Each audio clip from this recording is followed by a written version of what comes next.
Okay, boys and girls, welcome back. Redmissed in the house once again. How you doing? I hope everyone's doing great. I'm doing great, and we, my friends, are playing some more Clash Royale. Now, I want to go ahead and I want to show you a couple of replays. Now, I'm playing a new deck. It's a different kind of hog cycle deck. I've put the log back in. I've got the zap in there, the fireball, the skarmy. I've got the minion horde, the fireball, the inferno tower, and the hog rider. Now, the reason why I'm doing this is because I'm kind of getting a little bit fed up of Royal Giants. Every single game I'm playing is Royal Giants. Now, I'm trying out a new deck. I'm going to show you that at the moment it's not looking too good because I am fighting people with much higher level cards. I say much higher level cards. I'm sort of fighting people with sort of level 11, level 12 commons. So it is a little bit hard to deal with, considering that I'm sort of level 10 common, or well, level 10 basically. So I want to go ahead and I actually want to show you one of my old battles. Like, as you can see, I'm getting some draws in there, I'm getting some wins in there and stuff like that. But I actually want to show you this battle right here. Now I want to show you this one because this is a super close battle, really fun. But as you can see here, I'm gonna have to keep using my fire spirits to kill his goblin barrel because I could have used my zap, but I kind of think that the fire spirits were gonna be more effective. So shutting down his minions here, and watch this, guys. I have to zap the fire spirits right there, and he fireballs my minions. I was hoping that they were going to get a couple of shots off on his spawner over there, but they didn't. So I'm going to completely ignore this fire spirit. Now, ignoring fire spirits is not good, because if you ignore fire spirits, you're putting yourself in trouble, because like 2 fire spirits is the same equivalent as like damage from a wizard's fireball, just 2 of the fire spirits. So if you're ignoring 1 every single time, that's a lot of damage to ignore. So the fireball goes down to 1 to finish off his spirit spawner furnace, but 2, it goes and kills his archers as well. So I'm going to be able to go get them. I'm going to wait for the spirits to spawn, and then I'm going to log it as well, because 1, I get rid of the spirits, 2, I get damage on his furnace, and 3, I get tower damage. So again, those spirits are going to take out my minions, but this time they're going to go ahead and destroy his spawner. So now I've got a free run at his tower with my hog rider, because I know that his spawner is not up yet.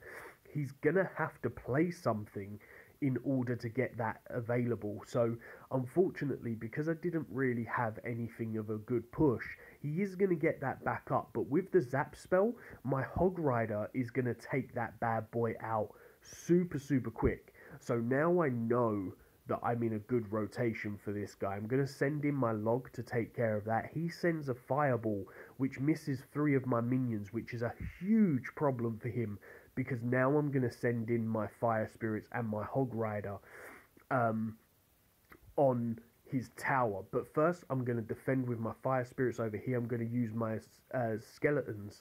Now the reason why I've done this is because I've received tower damage, yes, but I need to change up the rotation. So as you can see here, the fireball getting rid of the furnace over there, log to get rid of Skarmy, do a bit of tower damage, but we're able to get a nice little bit of a change up here. We're going to ignore his miner, because that's how we are going to get the tower damage, because we know that he's not got anything for the furnace, the fireball with the hog rider, and he's only got 4 seconds. The log is going to knock his miner away, and he's not going to be able to get that tower damage and take it away.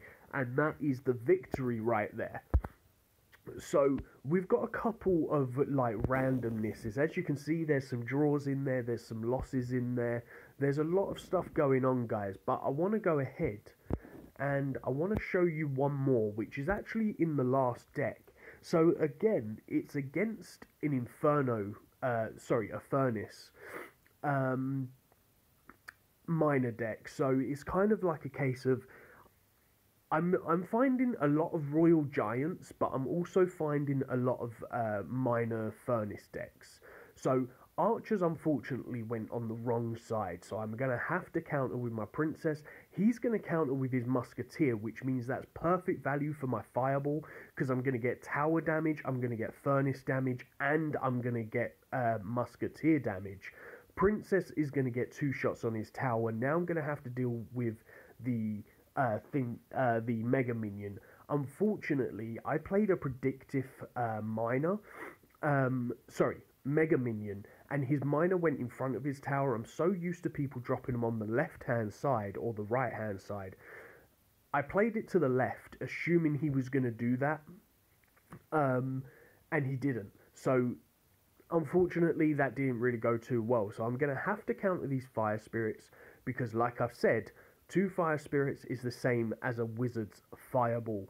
It's a lot of damage, and I don't want it happening to my tower. So I'm going to counter, and because of how quick my deck cycles, I'm always going to be able to back those cards up quite nicely. So once again, Ice Wizard is going to take care of this miner and the skeletons. But look at that one skeleton, guys. It does so much damage that the fact that we weren't able to do we weren't able to kill him. But he plays a really bad Ice Wizard, which means that my mini P.E.K.K.A. just got a shot on his tower. That's like 540 damage, 540 damage on a tower just from 1 shot. That's the same equivalent as a Hog Rider getting 2 shots. That's how bad he just messed up by playing the Ice Wizard and Mega Minion. So he's going to have to counter the princess again. Hog's going to go in. Predictive Fireball takes out the Skarmy as well as damage on the furnace. And the archers are going to get some tower damage. So that is really, really key here. All of this tower damage is the main source of thing. A bad princess means that he's going to go and get a couple of shots with his musketeer. A lightning spell, which is going to put him actually in, like, he's going to start losing because of that lightning spell, because he now hasn't got anything other than his Ice Wizard. He's going to make an aggressive push with his musketeer and miner over there. The Hog is now going to go down in front of his in front of my mini P.E.K.K.A, I should say, and he's just got his furnace there. But watch this, guys. He plays the skeleton. I play the fireball. And this is where the game gets really interesting, guys, because I play the archers to take care of this. And look at this, guys. The princess straight down on the line. I had no other option. As soon as I saw that lightning spell, I had no option but to play the princess on the line and hope that she's going to get 2 shots off on the tower. And watch this, guys. There's 1 shot. Here comes the miner right there. She's still on the target. There's the 2nd shot. Here comes the log. There's the zap. And that's game over. I'm going to give him a laugh. He's going to give me a cry. And I'm only giving him a laugh because I had already said good game. On the basis of I was 100% sure I had lost the game. And I gave him a good game because I knew that he had the miner and log in rotation. But because I played that daring princess on the line and went for the zap combo, I was able to pull it out of the bag and get that victory. So I'm quite happy with that. Now I'm going to go back. That was the old deck that you just watched, by the way. Now I'm going to go back to the new deck that I've been playing. Just because of playing so many Royal Giants, I switched things up and I've made it so that I've got sort of more counters for the Royal Giant.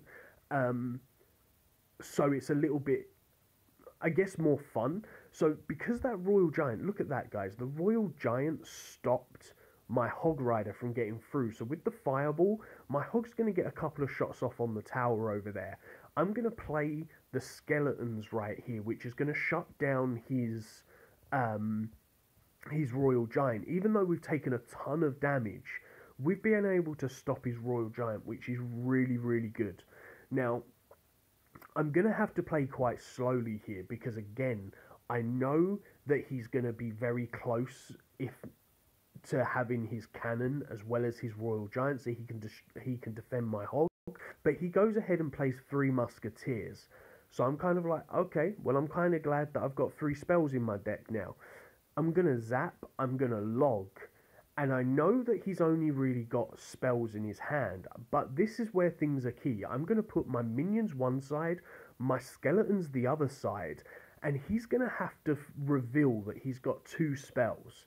So he's already used the zap from earlier, so I know he's got the zap, I now know he's got the log, and I now know he's got the fireball. So the cards that I do know he's got in his deck is the Mega Minion, the Cannon, Zap Fireball, Royal Giant, and the Log. And now I know he's got the 3 Musketeers as well. So I know that I'm in a very, very dominant lead here because he can only use his 3 Musketeers when he's got a lot of elixir. So if I keep the rotation quite quickly, he's not really going to be able to use those Musketeers. He wastes the Fireball, missing the tower, only taking out the Inferno Tower, which is really bad for him. Sending in a naked Hog Rider. Now, I've done that on purpose because, again, I wanted him to actually use like his Mega Minion or something to counter the Hog Rider. That's why I sent in the Fire Spirits and the Minions. But that's also created the opening for his thing here. I'm going to continue to shut down his Fire Spirits with the Log. He's going to zap again. But because we've pushed that Royal Giant back, he's not going to get much damage. He's only going to get 1 shot on the tower. The Hog Rider with the zap, 1 skeleton's alive. The Royal Giant's coming in 1 more time. We're going to set up the Inferno Tower again, and he's not going to be able to do anything. So I really enjoy this deck because it can constantly shut down the Royal Giant. It's got a good amount of defense, so when you do come up against people that have got the Royal Giant Hog decks, you've not only have you got a good defense for the Hog, but you've got a good defense for the Royal Giant.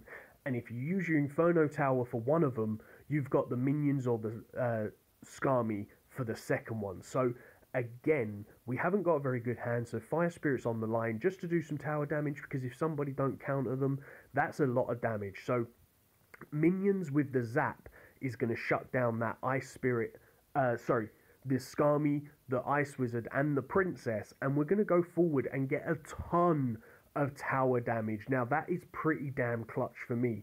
I will happily trade 1 Princess shot on my tower for the amount of minion damage that I've done there. So again, here comes the Royal Giant, Skami straight down on the line, backed up with the Inferno Tower. We found out that he's got a log. That Inferno Tower is going to kill his Royal Giant. It's also going to take out his Ice Spirit, and we know that he's got the Ice Wizard, he's got the log, he's got the Princess, and he's got the Royal Giant. So we're going to use the log to kill the Princess. I let it get 1 shot on the tower because I was waiting and waiting and waiting to see if he was going to drop something to help back it up. Maybe the Skami or something, but he didn't. So Fire Spirits are going to go straight to that tower. And look at that, guys. That tower has just received 3 Fire Spirits, which is 600 damage. He just allowed 600 damage from those 3 Fire Spirits right there. That's the equivalent of letting 3 Hog Riders, like 3 hit Hog Rider swings, or 1 Mini P.E.K.K.A. swing. It's insane, the fact that those Fire Spirits didn't distract over to his Inferno Tower. My Inferno Tower is going to go ahead and get rid of his Royal Giant and his Ice Wizard. The log is going to clean up his Skami. The Princess is right on the line. The Fire Spirits are going to clean up his Princess. And now I'm going to send the Hog Rider with the minions straight towards his tower. And look at this, guys. He's going to zap, but that zap is not going to work because the tower's locked onto the Hog Rider. The minions help kill the Inferno Tower, so we're able to get another bit of tower damage as well as almost kill that Hog Rider. We're going to log first to kill the Ice Spirit or the Ice Wizard. Inferno Tower is going to go down. We're going to send that Fireball. Unfortunately, the skeletons all ran around the Royal Giant right there, but we're not too worried about that. We've got the skeletons down, we've got the minions down, and as I just said before, if you fail with one of them, you've got 2 to back you up. So here comes another Royal Giant, but guess what, guys? We've already cycled to that Inferno Tower. This time it's locked on. We're going to zap his Skarmy. We're going to send in our own Skarmy. We're going to give him a cry face because he's using a Royal Giant and he thinks he's going to be able to win. And now we're just going to send that Fireball straight over onto his tower, take it out, and take another victory. So that's what I'm talking about, guys. As you can see, we played a couple of bad Inferno Towers, but by playing the Skeletons, that was forcing him to use his log, and then we had the minions. So either way, we were going to be able to play really, really well and do some good damage. Always played... I prefer to play the Skarmy first, because if people have a princess in their deck, then the princess takes 2 shots to kill the minion horde, whereas she only takes 1 to kill Skarmy. So you can get a good amount of damage with the Skarmy, and then you can put the minions down and get even more damage if needed. So that's why I do it like that. The other thing that I want to show you guys is this right here.